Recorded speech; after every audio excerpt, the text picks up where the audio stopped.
She'll be followed by Peter Osinski. Dr. Cunningham's been seated 3 additional minutes from Joe Alger. Joe, can you raise your, oh, right there, thank you. At work.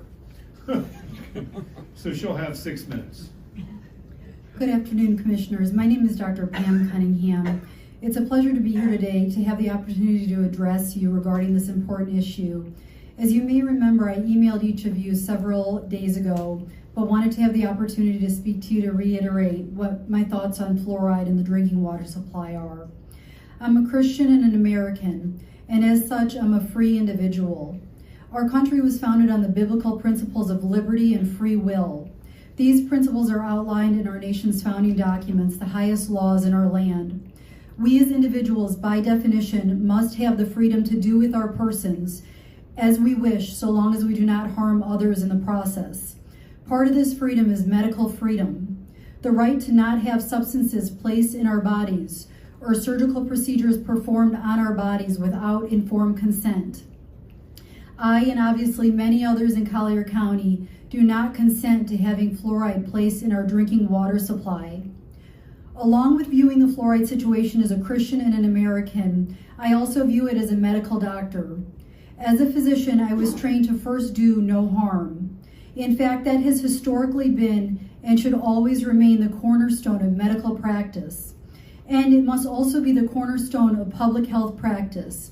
We have recently seen many examples of what happens when that principle falls away from our center of focus. My argument before you today is that fluoridating the water likely does more harm than good, and therefore it is a practice that should be abolished in Collier County. A lot of research has been done on this issue, and I sent you guys in my email several scientific references. In fact, one of them was alluded to by one of our previous speakers from the Harvard School of Public Health. There's a very famous study that showed these two researchers from Harvard Public School said very clearly that fluoride is toxic to the brain, as toxic as lead and mercury in the drinking water. Under tremendous political pressure, the gentleman who authored the article pulled away from that statement and later said that he was neutral on the subject of adding fluoride to the water. That was not his initial stance. If you can look up on the screens, you'll see one graph followed by a second one. These graphs are taken from the OECD Health Statistics database. If you look at the first graph with me, you'll see it looks at the average number of missing, decayed, or filled teeth in 12-year-old children in countries that fluoridate their water from 1976 through 2014. And what you'll see along the x-axis is that these dental conditions went down over time in countries that fluoridated their water. If you can please switch to the second graph.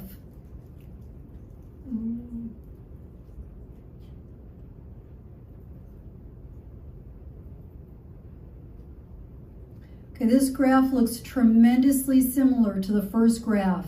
This is a graph of children with missing, decayed, or filled teeth at 12 years of age in countries that do not fluoridate their water. In other words, what the data shows is that whether the countries are fluoridating or whether they are not fluoridating, the dental health of the 12-year-old children is the same. And what that demonstrates is that we have had improved dental hygiene in the way of children brushing their teeth properly, and also in terms of nutrition. A couple of people have shown a toothpaste container today. I have one in my bag, but I left it over on the other side of the room. But it's a fluoridated toothpaste, and there's a warning on it, and it's already been read today, but I'll just reiterate that it says, keep out of the reach of children under 6 years of age. If more than used brushing is accidentally swallowed, get medical help or contact poison control right away. A lot of these toothpaste, they have like, if you guys have children, they have like shiny pink sparkles in them. They're flavored to strawberry or orange. They're very appealing to children. Some children will eat that and they become very ill because they've ingested too much fluoride from that toothpaste. When ingested in excessive amounts, the fluoride can cause abdominal pain, diarrhea, drooling, irregular heartbeat, etc. Let's think about the effects of a tiny bit of fluoride added every day to children's drinking water and what that does to the development of their brains. small amounts of poison every day for these children.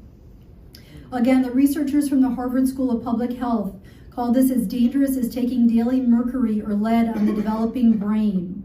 The final issue that I want to touch on is the issue of water filtration. A lot of people say, well, it's fine, just go out and get yourself a good water filter. And a lot of families do this.